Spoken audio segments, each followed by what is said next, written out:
Morning, John. Thank you all so much for coming. Bright and early on a Saturday morning. Well, at least it is for me. You guys tend to be up much earlier than us Irish people. Well, at least this one anyway. Okay, so my name is John Scanlon. I'm a hypnotherapist and I'm Irish, obviously.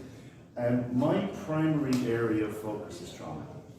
I work with I'm adopted myself, so I work very closely with adoption-related traumas. I work a lot with early childhood traumas. And I work a lot with trauma, and lately, or for the last couple of years, it's had quite a medical focus. I work with a team particularly called Functional Neurological Disorder. I don't know if anyone's heard it. But what Functional Neurological Disorder is where there is absolutely nothing wrong in the brain scan, nothing wrong in the body scan, but yet people have everything from dizziness and tics to non-epileptic seizures and they lose the power in their legs, speech, etc. Right? So it's basically not always trauma related, and I'll get into that, because in working with all of that, it's kind of got me to understand trauma from a different perspective. So the first question that I really, and this is for you, when trauma ends, why do so many people act as if it hasn't?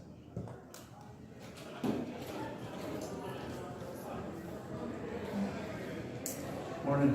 So, and basically, the answer is that it's who they've become as a result of that trauma. It's how they've had to live to survive, and how they haven't been yet able to shift from that old paradigm. Working particularly with functional issues, trauma often, that's right there, that's perfect, no, we're all good. Trauma is often a word that clients dislike intensely. They just don't like the word trauma because they will tell you they don't have any trauma. So what is trauma, as we define it? Trauma is a negative experience that has shaped somebody. It's something that's happened and they retain the memory. In a very simple, I don't have any, obviously, PowerPoints and slides here. So what I'm going to do is I'm going to draw this in the best way that I can for here. But I do have a lot of these on slides and stuff, so if anyone, I'll put my email address later on. Send me that and I'll send all that stuff on to you. It is slightly difficult now, but when we see or feel something, we send a signal, and our reticular activating system picks this up. The reticular activating system says this is important or this isn't. Okay?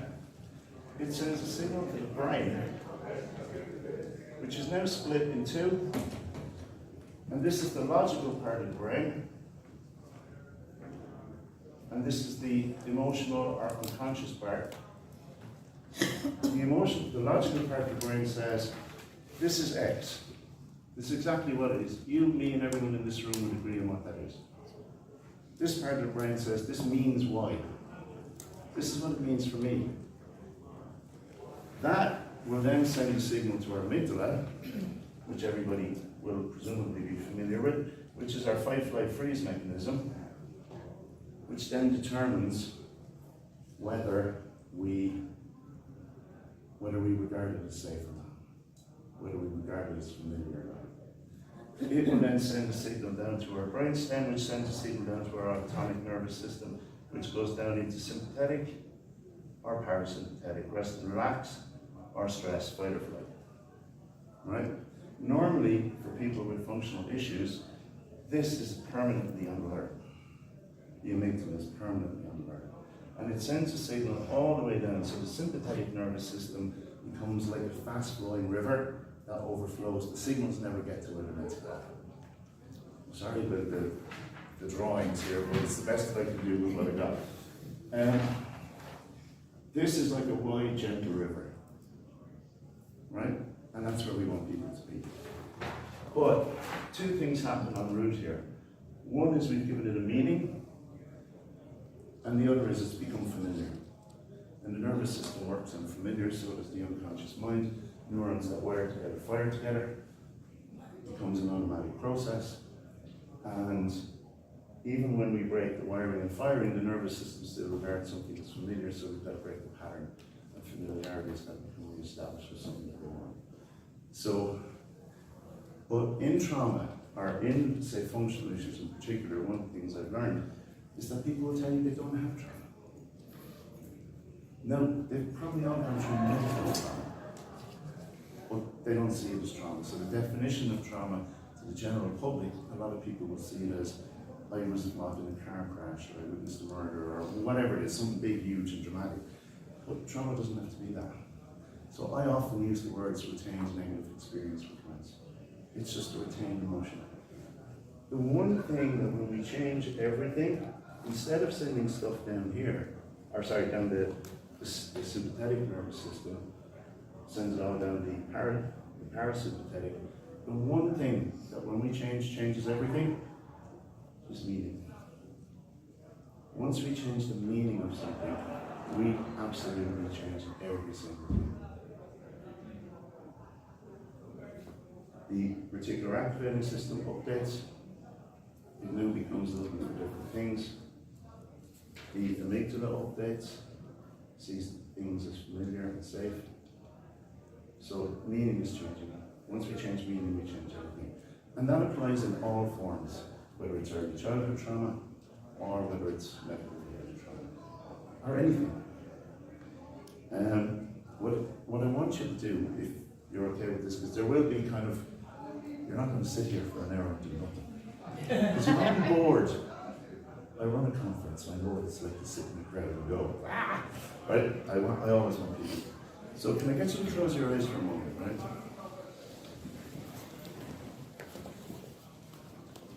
What I want you to do is just imagine something. Imagine a version of you, let's say somebody, imagine a you that is the way you are and the way that you want to be. An anxious versus a confident person. I'll give you 20 seconds just to pick one. And when you got it, imagine those two versions of you standing about 5 steps in front of you. I'll use the term anxious and confident, whatever you're choosing. It's the one you want and the one you don't want. Look at that anxious, that version of you you don't want. Notice how you breathe. Notice how you stand. Notice your shoulders. Notice the tilt of your head. Notice your face when you're smiling, when you're frowning, when you're neutral. Notice when you look in your eyes what you see. What do you feel? And then just for a moment, turn your attention to the other you. The confident you, the happy you, the successful you, whatever that version of you is. Notice that person. Notice how you breathe. Notice how their shoulders are. Tilt their head and smile. Notice when you look in their eyes when you see them. What do you feel? And just imagine for one moment that confident, happy, successful you takes a step forward. And for every step forward that happy, confident, successful you takes, the other you takes a step back. I'm just going to count from 5 to 1. With every number forward, that confident, happy, successful you is going to merge towards you, and the other you is going to step back. 5, 4, 3, 2. You just let them merge with you. Just merge. You've forgotten all about the other one for right now. All of you in this room have just connected with a version of you that you want. You all know what it's like. All that's been happening for you, for clients, is that they've connected automatically to the other version. You all know what the one you want is. So all we need to do is break the automatic patterns. So whenever you're ready, just allow your eyes to open and come back. Right, what did that feel like? Remember? Be able to connect with a version of you Most clients can too. They've always had moments of health, of confidence, of success. So they know what it feels like. All that's been happening is automatic processes that have been running. And the job here is to help them to stay permanently in that happy, healthy state, whatever it is that they're looking for. But they know how to get there. And just prove it to me. And that's a simple exercise in which to do that. So why don't they change? Before I go there, I want to ask a question. Did you ever see a bird on a branch? Yeah. Do you ever think the bird worries about the branch? Why? He can fly. He's got wings. He knows that he can fly. When I talk about identity, that's what I'm talking about. Knowing. It's a knowing that I know that I'm safe, I know that I'm strong, I know that I'm healthy, I know that I'm happy, I know that whatever circumstances life gives me, I can respond from in that state. Right? And that's ultimately what I'm trying to get to for all of my clients, that they're inside that state no matter what. I'll get to it in a moment, but I use a model that I call lighthouse. And if you think about a lighthouse, it doesn't matter whether it's pouring rain outside or whether the sun is shining. The inside of the lighthouse stays the same. How we respond to the world is from that same space. And that's what I'm looking to get my clients to at every step of the process. So, identity is not simply what we think, it's what we become to know as true about ourselves. And that's what I'm after for each and every one of my clients. The other thing that we break, or that I often use with clients, is a very simple, many of you probably use it. Anyone use a GPS here? Yeah. You were going from here to LA, let's say. Like, I don't know what the road is from here to LA, I have no idea what it's like. It might be very simple. But let's say you take a wrong turn. What does the map system do? Does it scream at you and go, you stupid idiot, that means you're not good enough? You can't drive. No, it doesn't. It just says, take that at you. So one of the things that I tell my clients 4 things. These are the 4 things that I regard as keys to change. And consciously, everybody knows this, so it's not about a conscious understanding, it's about an unconscious understanding. And all of these are for a very specific reason. And all of these, just like those 2 experiences that you just did there a few moments ago, are designed to let people know that they already know what this feels like. Right? Every single thing before this moment in time is over. You can't change it even if you try. You can't go back. None of us can go back. The logical part of our brain already knows that, right? This part goes, well, I'm running this program since 2000 and whatever. It's not over. It's still there. So why don't people let go? I'm going to give you 2 reasons. One is that people think it's bigger than it is. Because often, and one of the examples I often use with my clients is a client that phobias are great. Phobias are great to explain this, how illogical the unconscious mind is. This client particularly, she was in her 40s, and she's Irish, but she lived in Australia for a good number of years. But she always had fear of spiders. So, like, Irish is not, we don't have big dangerous spiders. We don't have snakes and lizards and all that stuff either. You guys do, we don't. But she lived in Australia for about, she was living there 3 or 4 years, very happy. No worries, nothing major. This fear of spiders wasn't really bothering her. But one night, whatever happened, she was sitting at her kitchen table and there was a big huntsman spider on the wall. And they looked big. But logically, she already knew that they're actually very safe. They actually protect the house from all the more dangerous spiders that are out there. But within 1 hour, this is true as I'm standing here, within 1 hour her bags were packed. Her airline ticket was booked. And her email of resignation was sent. You have to tell them how big those spiders are. They're like they're not this big, they're this big. Yeah, but she knew it was safe. She literally, within 1 hour, had literally decided, I'm leaving Australia, I'm coming back. I agree that's an overreaction. It's like the spider, it's two.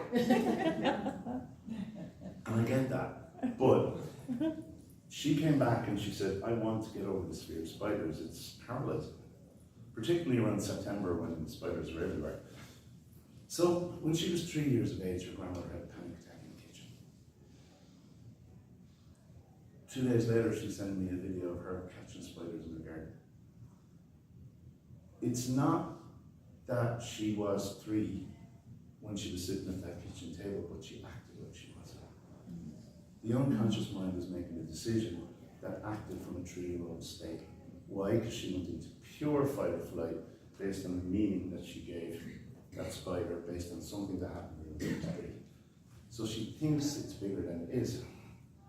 And as soon as she was able to understand that actually she was acting like a 3-year-old and experience it, she was then able to just get on with her life.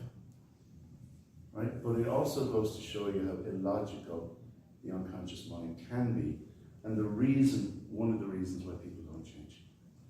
They think it's bigger than it is. The second reason that people don't change is that they often feel they can't change. They can't change their mind about something. We've seen many talks here over the last few days, and many of them will deal with similar topics. Perception is everything. I use a very simple metaphor, which is that it's English for bonus, so you guys might get this. But I got to say New York and Boston, right? Just for argument's sake.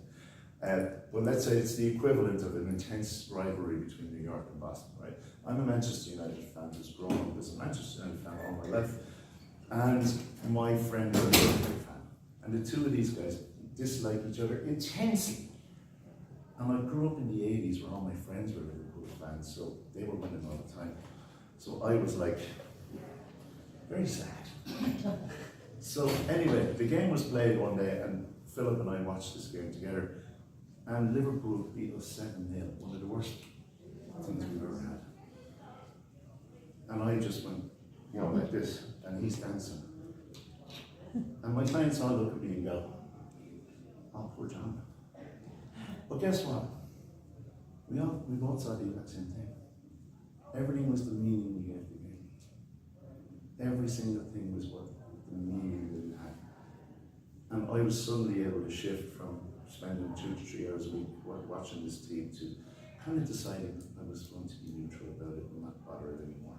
Now, all that means is I have the ability to change my mind and showing them that they have the ability to change theirs by using metaphor to go straight past logic.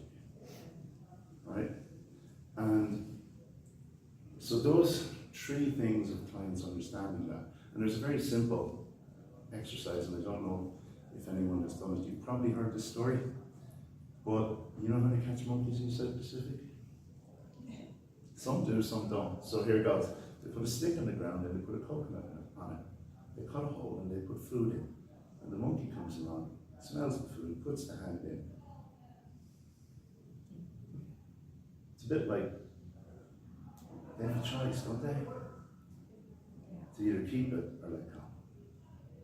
That's a very powerful metaphor for your clients.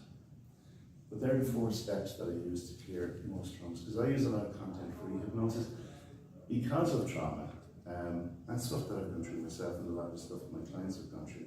I don't necessarily want to have to go back over all stuff. So I use a lot of content-free hypnosis to clear all that. Once they understand those 4 steps, it actually works beautifully. Works really beautifully. They don't have to relive a lot of trauma. But they're my conditions for change, and they're the ones that I use no matter what. With medical related stuff, I'll use something different. I'll use those, plus I'll add another little bit of suggestion relating to, because the other thing that happens is that we're running old programs based on certain paradigms that have happened in the past. And that was fine because it was meant to protect us. That's what the unconscious mind does. But now it's hurting our health. So it's no longer doing its job. It needs to change. It's a very simple suggestion with E-Trans. Okay. Any questions so far? There's no one What else. would it take, John, many sessions would it take to release trauma? Would it be one or more? For me, mostly it's 4. Or- The process that I take people through, I clear stuff, and I'll go through the of stuff in a minute, but what I do is I connect everybody back to, I'll come into it, but it's normally before. It's normally before. How long would the session be? For me, I just work 90 minutes at a time. That's my process. So my process is to clear trauma first and foremost. I normally use 2 to 3 sessions to clear that. Depends. A lot of it is content free, but obviously you have to go back and look at certain things. But what I want to focus on now is identity and who they've become. Because a lot of this, we look at behaviours. And if somebody suffered, say, early childhood trauma, then maybe being seen is not something that they like. Standing out in a crowd is not something they like. Standing up on stage and being seen in that way is not something they like. Because it's really uncomfortable, it's really unfamiliar. With a lot of, say, adoption and early childhood trauma, people just don't feel they're good enough. They actually don't know who they are. Identity becomes a single issue. Who am I? And so if you try and change behavior without trying to change anything else, you'll get short-term success, but you won't get the long-term change. So what I want to do is are people familiar with the logical levels model of change? Some are. Yeah, Dills, Robert Dills. Okay. Right, in this, I'm going to draw. I'll describe it as I'm talking to you, as I'm drawing it, but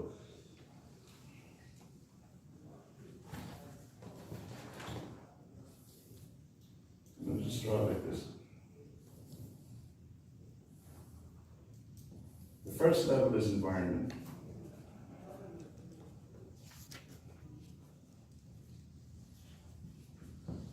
So people, places, events, and things, right?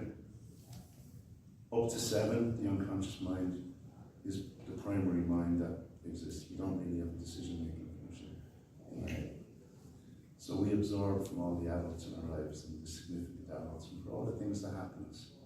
So we learn from this from the environment. We will learn afterwards, but in the early childhood stage, we absorb it. That dictates our behaviours.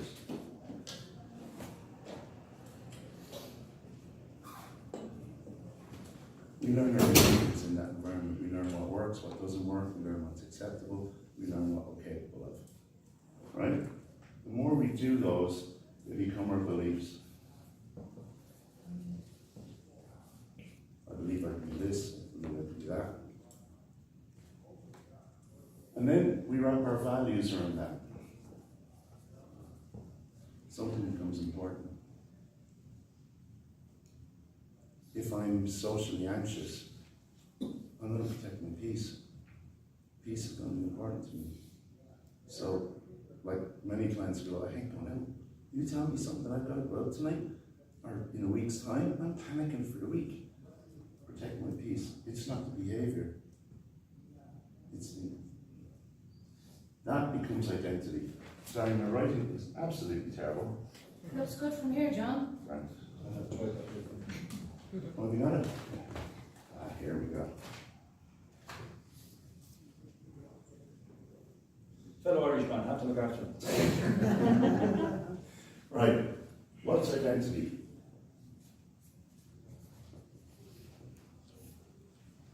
It's what I said, knowing I am. So many times a client will come in, and let's just take an easy one. I'm anxious. How do you want to feel? You don't want to feel anxious. Okay, so how do you want to feel? I don't want to feel anxious.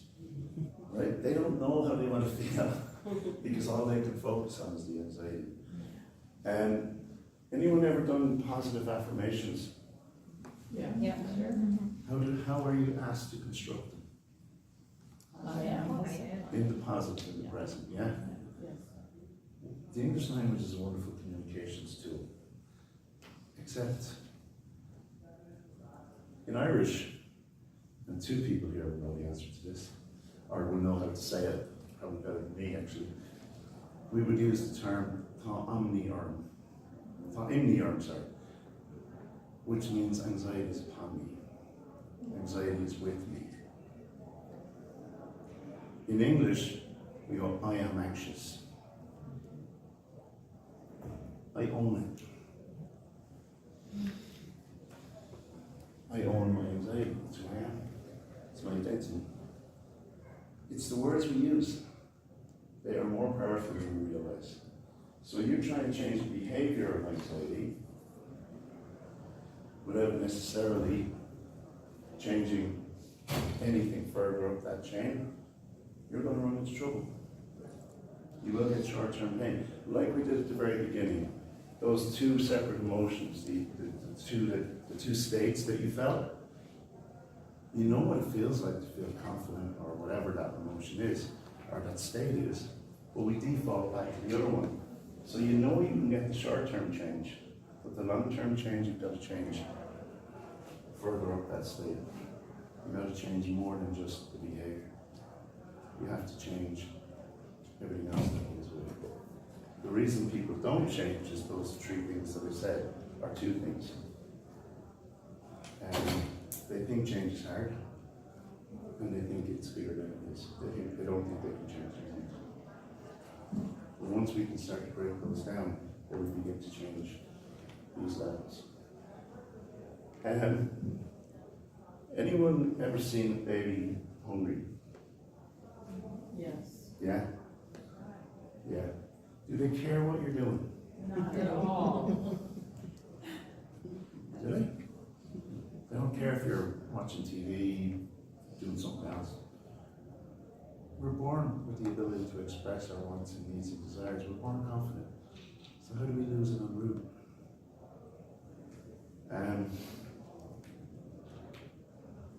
Everyone here born walking? No? How many times did we fall learning to walk? We're all born resilient as well. So we're born with a whole lot of other tools. All that happens is the environment determines whether we grow them in the way that's right for us or not. So, I'm conscious of time now. So when I use a process, my job is to change identity.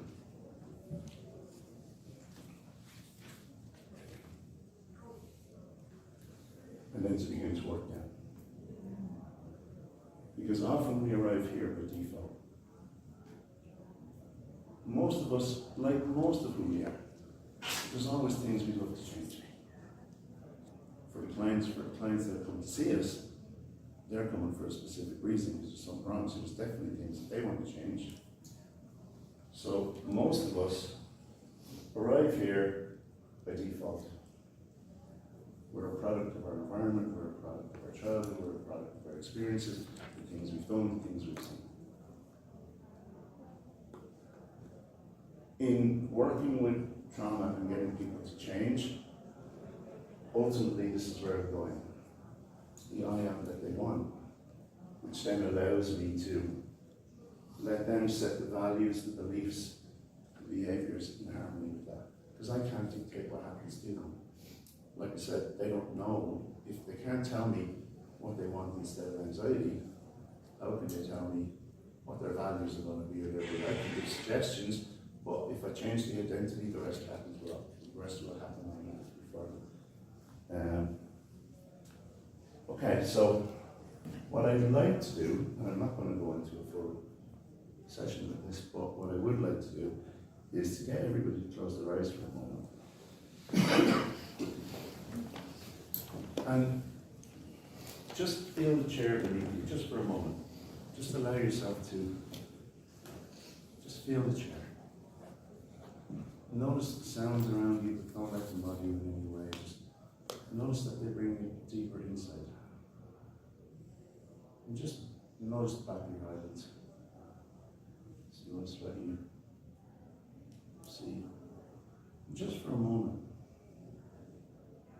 just as you follow your breath in and out, just imagine for a moment that you're entering a room dimly lit, warmly lit. In the center of that room, there's a little star just suspended in space. And just imagine yourself walking over to that star. And just as you imagine yourself walking over to that star, you instinctively know that that star is the energy of you. Just hold that little star in your hand for a moment. And just look at all that beautiful energy that you are. Confidence, all the tools you want, the resources. Every wonderful tool that you have. And just as you hold that little star in your hand, just notice how you feel.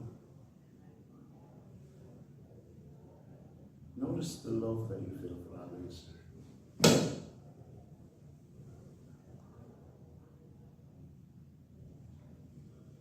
And allow yourself just to talk gently to that star for a moment. Just for a moment. And just tell that star that you're with that star every step of the way, the journey ahead. And it's going to have loads of good things to experience. And there'll also be some negative things. But no matter what, you're going to be with it every step of the way. And just place that star in your heart. And let yourself feel that love. Let yourself reconnect with that energy of that star. And just notice that as you connect with the energy of that star, just notice that beneath your feet, there's just a line of energy. Just moves from the left to the right. The right is all the way off into the future. Just notice where you stand on that line.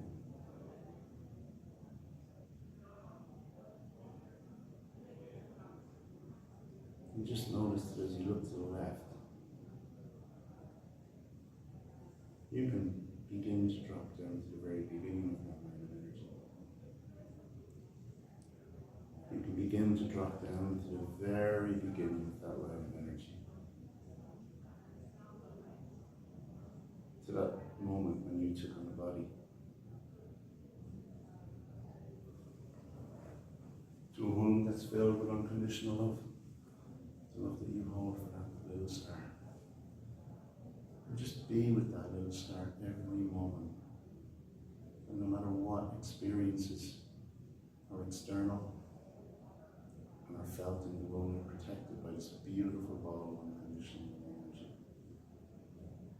And that all through that journey, you just remind yourself of all those wonderful and amazing skills and potential and resources that you hold.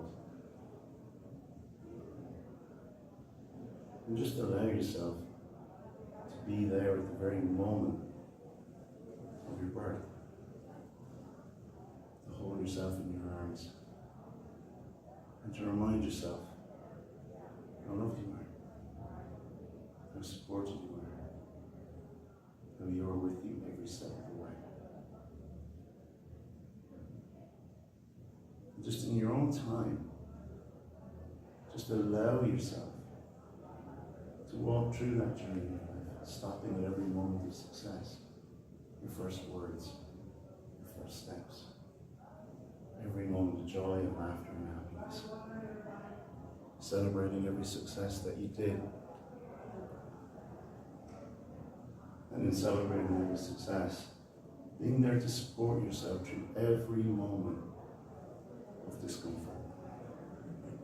To let yourself know that you're safe, that you survived, that you're supported the whole way through. And just imagine that in your own time, you'll come back to this point in the line, to this date, to this time. And on that space, you'll place a memorial of some kind, a tree, a plant, a shrub, a plaque, whatever you want to honour today's date, the 18th of July 2026. An image of a star that shines upon it, and a pathway that's ahead of you that's getting brighter and wider with clear blue skies. And whenever you're ready, with a new set of resources and tools on your back, a set of resources and tools you've always had, a set of resources and tools you were born with, and every positive thing that's ever happened to you. You begin to return to this room in your own time and in your own way. And whenever you're ready, just let your eyes open.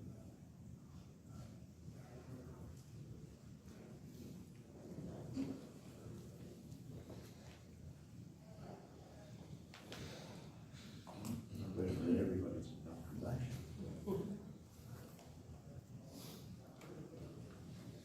One of the things I told you at the very beginning was that everything before today was over.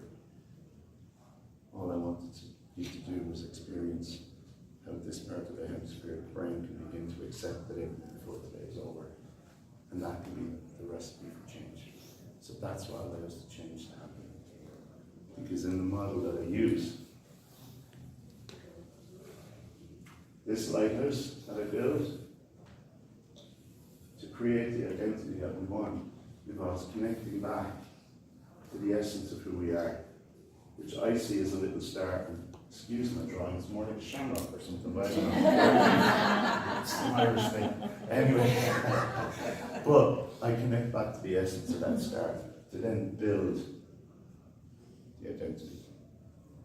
And once we build the identity, then the values, the beliefs, the behaviours, they must all be in harmony. Because I'm not going to dictate what they are for people, but they must all be in harmony with that new identity. Which means that they begin to change in their own time at the right rate of speed for them, because the change is different for everybody. Okay?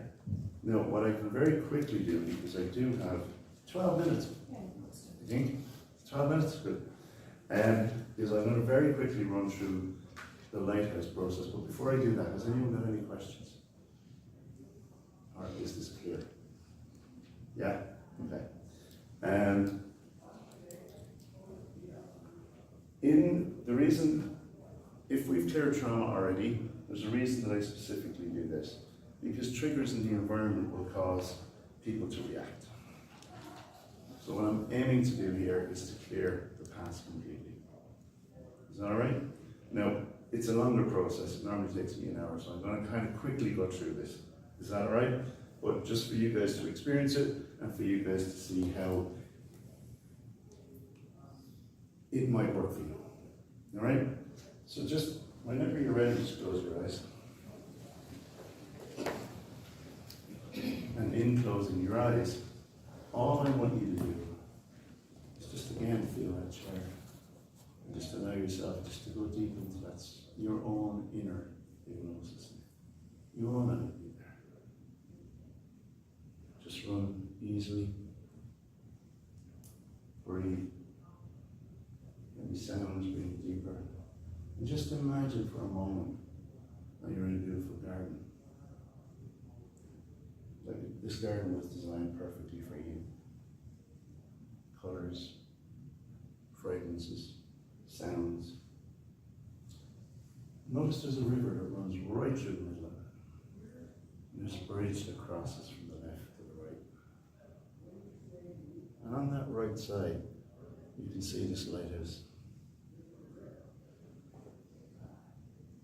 just as you cross from that left to the right, notice that every step across that bridge just takes you deeper inside.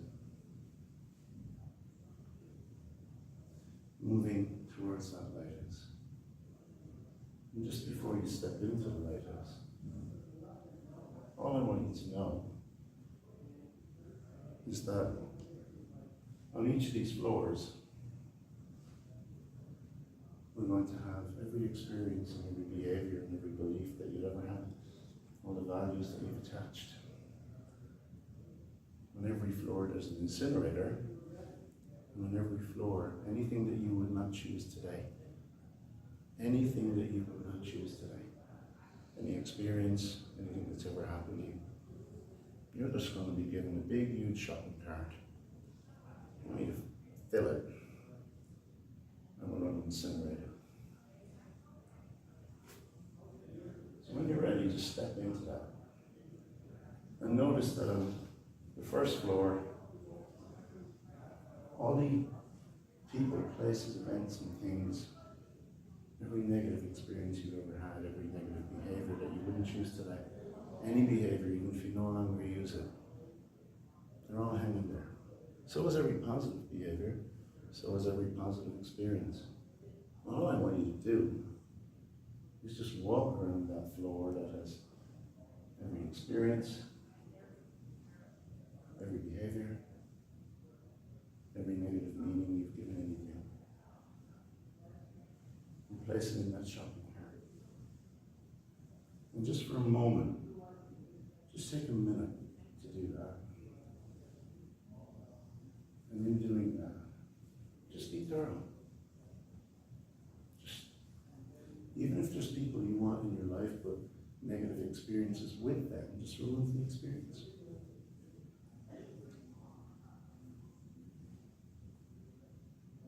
And as you'll notice ahead of you, there's an escalator. That's going to go to the floor of beliefs and values. But just as you approach that escalator, you can notice there's an incinerator there. There's a door that leads straight into that incinerator.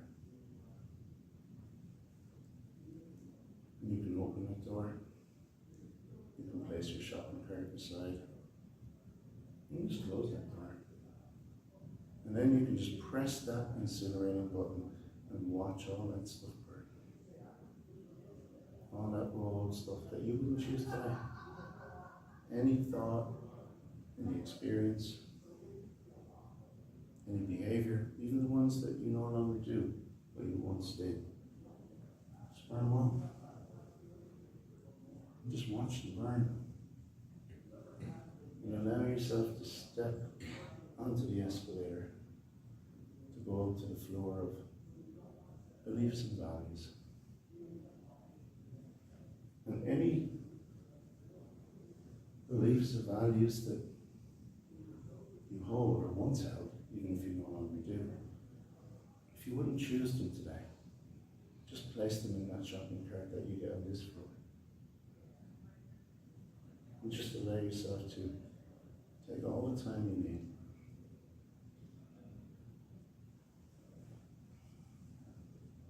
To fill that shopping cart.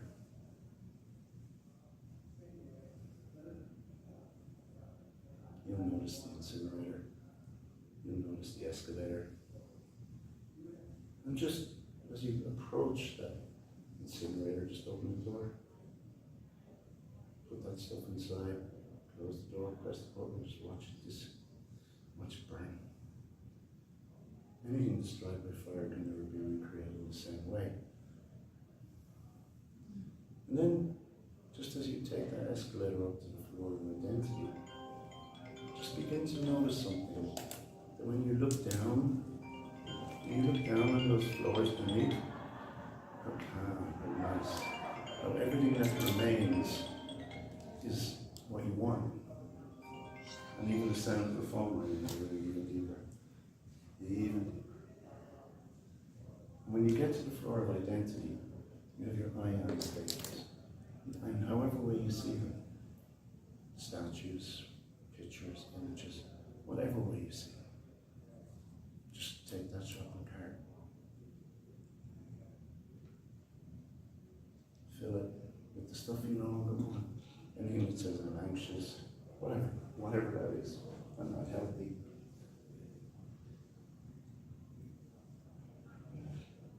Walk over to that incinerator, just toss it in. Watch it burn as you press that button. And then just notice that as you take that last escalator to the very light at the very top, notice that there's bright light, and you might see it as crystal, whatever way you see it. But notice at the bottom of that, there's like a space for a little computer disk. And from that disk, you're going to hold in your hand a disk, a little star disk, a disk that you created, with all the potential, all the resources, every positive thing that's ever happened to you. And just insert that into that light and watch that light come to life. Watch any old debris just begin to fall off. Any old debris, as this light gets brighter and brighter, watch the old debris just fall off. Watch any dust in the windows begin to clear. And notice that as you place your hands upon it, you begin to feel the force of all that energy begin to flow into your hands, into your shoulders, all the way dropping down to your feet, all the way flowing up into your top of your head, flowing down through your nervous system, just beginning now as a loop. And if I count to 10, you're going to find that it intensifies 1 and 2, a feeling of all the positive resources, every positive thing that's ever happened to you. 3 and 4, 5 and 6 just intensifies and strengthens. 7 and 8, 9 and 10, and your unconscious just locks all that stuff in place right now. Just in that moment, as you begin, you're ready to take that down to the floor of identity. And all you're going to see on that floor in a room that's in a floor that's filled in the color you like, it's a beautiful color, a color you love. Just allow that color to fill that space. And just imagine, just see the words. My identity is, I am love, I am joy, I am happiness. You choose. I am healthy, I am confident, I'm successful, I'm safe. And just as you see that, just notice there's an image on the wall, an image that represents that for you. And I want you to stand in front of it. I want you to notice that this image is from the floor to the ceiling. It's got a beautiful frame around it. And I also want you to notice that there are dials at the bottom of it. I want you to adjust the brightness as bright as you want it to be. And that emotion, the feeling, the knowledge, the certainty, like a bird on a branch knows it can fly, like you know this is you. Turn that all the way up. And on 3, 2, 1, just be inside that picture. Just live it. Just be it. Feel it. And from inside the picture, adjust the brightness, adjust the volume to exactly as you want it to be. And in that space,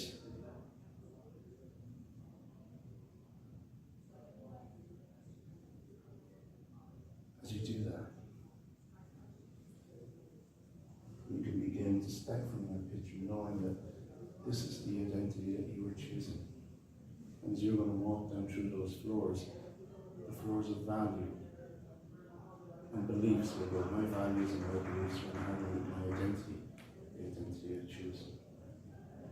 The floor of my behaviours and my environment will be in harmony with the identity that I choose.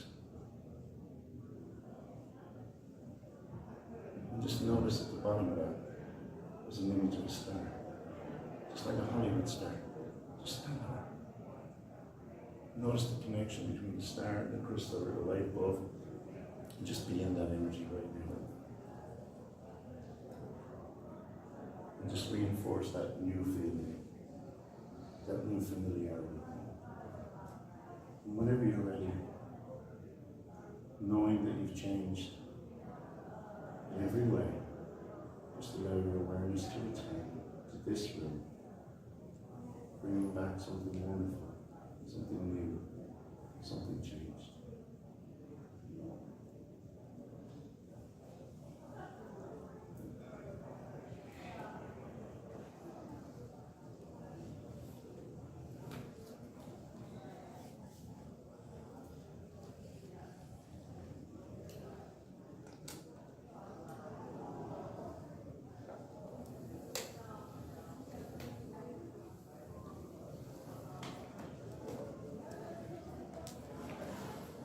Thank you all.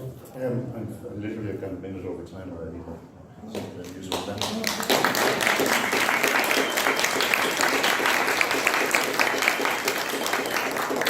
Has anyone got any questions before he kicks me out? We're all just in friends. Okay. But ultimately, I suppose the real message is trying to change behaviours when you're working with people with deep trauma stuff. It involves a much higher level of change.